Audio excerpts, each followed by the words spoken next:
नमस्कार, मैं हूं पवन त्यागी।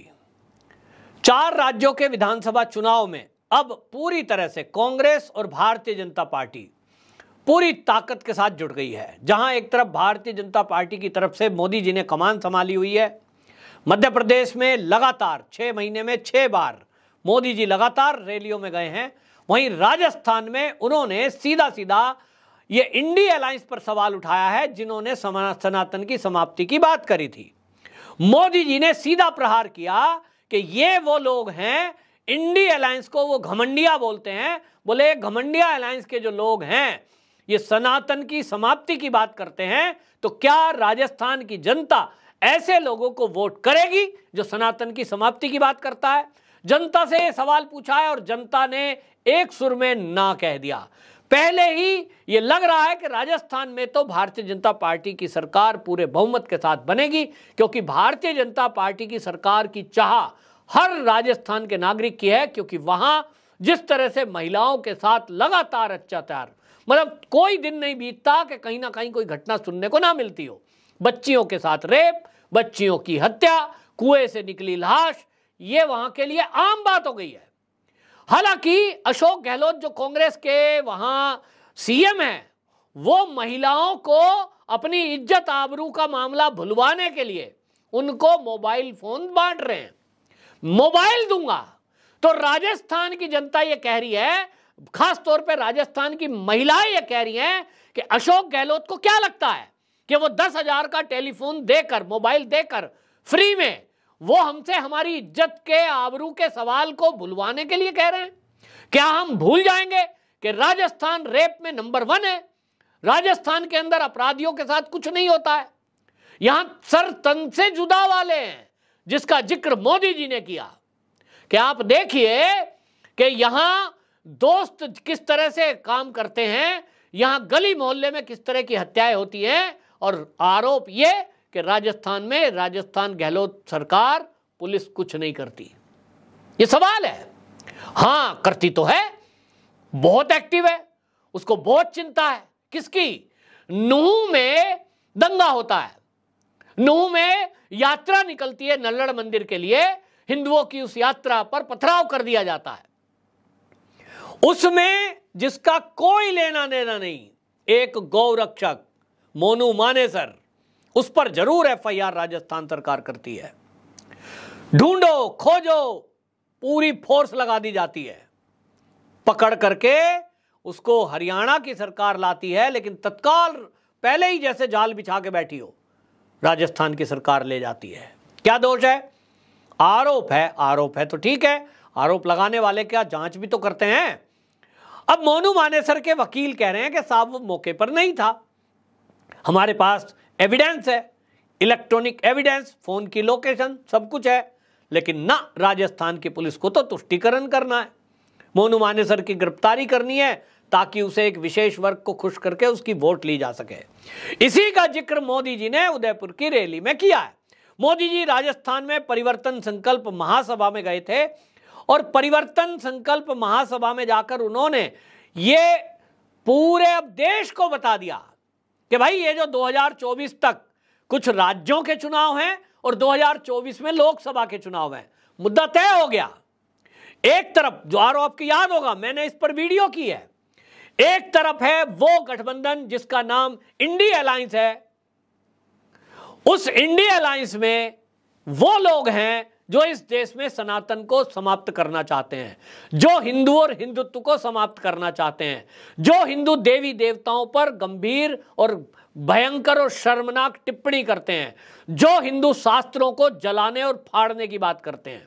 एक तरफ वो हैं, चाहे बिहार के शिक्षा मंत्री हो, फिर चाहे उत्तर प्रदेश के स्वामी प्रसाद मौर्य हो, फिर चाहे उसमें उदयनिधि स्टालिन हो, फिर चाहे उसमें मल्लिकार्जुन खड़गे जो कि कांग्रेस के अध्यक्ष हैं, उनका बेटा प्रियांक खड़गे हो। एक तरफ ये दल है, इन्होंने तो प्रण कर दिया है, खुली घोषणा कर दी है, जिसका मोदी जी ने जिक्र किया है कि हम तो सनातन को खत्म करने के लिए ही संगठन में आए हैं, हमने पार्टी बनाई, हमारे जीवन का उद्देश्य यही है, सनातन उन्मूलन कार्यक्रम, ऐसा कार्यक्रम चलाते हैं।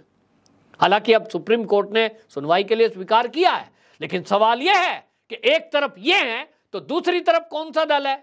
मोदी जी के नेतृत्व में एनडीए, ये जो है इस अलायंस में मोदी जी के साथ वो लोग हैं जो सनातन की रक्षा के लिए खड़े हैं, जो देश की रक्षा के लिए खड़े हैं, जो हिंदुत्व की रक्षा के लिए खड़े हैं। तो बिल्कुल दो दल हैं, न जात पर है, न पात पर है, न हाथ पर है, न फूल पर है। भूल जाओ, दो दल है। एक वो जो इस देश का हमेशा नुकसान करने पे तालियां बजाते हैं। हिंडनबर्ग की रिपोर्ट आ गई। कौन हिंडनबर्ग, कहां का हिंडनबर्ग? भारत के एक उद्योगपति का अरबों रुपया बर्बाद हो गया, ये खुश हो रहे हैं। अरे हमारे देश का कोई उद्योगपति अगर उसका अरबों रुपए नुकसान होता है तो फिर उसमें खुश होने की कौन सी बात है? चीन का व्यापारी अच्छा कमाए उसमें हम खुश, अगर अमेरिका की कोई कंपनी अच्छा कमाए उसमें खुश, लेकिन भारत का कोई व्यापारी अच्छा कमाए उसमें हम दुखी। कहते साहब मोदी जी का आदमी है। तो भैया मोदी जी तो 14 में आए। ये सारे व्यापारी टाटा, बिरला, अंबानी, ये जो अडानी, ये 14 के बाद ही आए क्या व्यापार में? पहले चने की दुकान खोल के सड़क पे ठेली लगाते थे। कैसी बकवास वाली बातें ये लोग करते हैं। तो कुल मिलाकर के ये देखने में मिल रहा है कि एक तरफ वो हैं जो देश का अहित करने में खुश रहते हैं, देश का नुकसान करने वालों के साथ खड़े होते हैं, देश के टुकड़े टुकड़े करने वालों के साथ खड़े दिखाई देते हैं, और इस देश में हिंसा को बढ़ावा देने वाले, अलगाववाद करने वाले, हिंसा, दंगा, फसाद कराने वालों के साथ खड़े दिखाई देते हैं। दिल्ली का दंगा हो चाहे नूह का, आप देखें कहीं कांग्रेस के विधायक का नाम सामने आता है, कहीं आम आदमी पार्टी के निगम पार्षद का नाम सामने आता है। ये सब एक ही दल है। तो एक तरफ दल है भारत के टुकड़े टुकड़े करने की मंशा करने वाले, सनातन की समाप्ति की मंशा करने वाले, इस देश में आपस में जाति में लड़ाने की मंशा रखने वाले, और एक तरफ है देश की रक्षा, सनातन की रक्षा, हिंदुत्व की रक्षा, हिंदू देवी देवताओं का मान करने वाली पार्टी, जो राम के मंदिर को बना रहे हैं, जिन्होंने काशी का कॉरिडोर बनवाया, जिन्होंने महाकाल लोक बनवाया, जो है चार धाम यात्रा के लिए सुगम रास्ता बनवा रहे हैं, जिन्होंने बॉर्डर को भी मजबूत किया। बस बिल्कुल दो दल बटे हुए हैं। वोट डालने के समय केवल ये याद रखना है कि राष्ट्र सर्वोपरि, देश है तो आप हैं, देश है तो हम हैं, देश से बढ़कर कुछ नहीं हो सकता। जो देश के साथ है, जो देश के हित में है, बिल्कुल साफ दिखाई दे रहा है। 2014 का भारत देख लीजिए और 2014 के बाद का भारत देख लीजिए, फर्क साफ है और ये फर्क दिखता है। सड़कों पे निकलोगे तो फर्क दिखाई देगा, रेल से निकलोगे तो फर्क दिखाई देगा, और एरोप्लेन से भी निकलोगे तो भी फर्क दिखाई देगा। देश में देखोगे तो फर्क दिखेगा, और विदेशों में भी जाओगे तो भारत को देखने की दृष्टि विदेशियों की आज क्या है, ये भी आपको देखने को मिलेगा। विदेशी हमारे भारत के बारे में क्या सोचते हैं, ये भी आपको देखने को मिलेगा। और आज भारत अपने देश के हित के लिए, देश की रक्षा के लिए, भारत से बाहर जाकर भी सीमाओं को लांघकर अपने देश के दुश्मन का खात्मा करने के लिए आज कृत संकल्प है और कार्रवाई करने से हिचकता नहीं है। यह है बदलता हुआ भारत। पहले की तरह गिड़गिड़ाता, मिनमिनाता, हमारे लिए कुछ कर दो जी, बम फट गया जी, वहां आ गए जी, संसद पे हमला हो गया जी, अब हम क्या करें जी, आओ जी अमेरिका जी कुछ कर दो, अरे चीन के राष्ट्रपति जी कुछ रक्षा कर दो। नहीं, गिड़गिड़ाने मिमियाने का समय गया। ये मोदी जी का भारत है, दहाड़ के बात करता है। आज दुनिया के देश कहते हैं मोदी जी हमें भी साथ ले लो, हम आपके साथ हैं। मोदी जी G20 में बिठाते हैं सबको एक टेबल पर और कहते हैं भाई चीन जो है बड़ी गड़बड़ी कर रहा है, इसके पैरेलल हमें एक मार्ग बनाना है, अलग से कॉरिडोर बना दो, यूरोप तक जोड़ दो कई देशों को, और सब तैयार हो जाते हैं। यह है मोदी जी का भारत। तो बिल्कुल फर्क साफ है, और इसीलिए मोदी जी याद दिलाते हैं कि ये जो आज कह रहे हैं कि हम सत्ता में आए तो कर्जा माफ कर देंगे, हम सत्ता में आए तो बिजली फ्री कर देंगे, हम सत्ता में, अरे भैया तुम सत्ता में तो हो, तुमने अभी तक क्या करा? 10,000 रुपए का फोन देकर राजस्थान में या कहीं भी राज्य में महिला की इज्जत को तार तार करने वालों को आप भूलने को कह रहे हो? कोई महिला भूल सकती है क्या?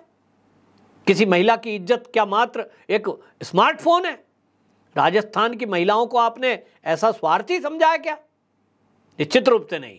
राजस्थान की छत्राणी हो या राजस्थान की कोई भी महिला हो और मेरे देश की कोई भी किसी भी कोने की महिला हो, उसकी इस्मत इतनी सस्ती नहीं है जितनी इन कांग्रेसियों ने समझी है।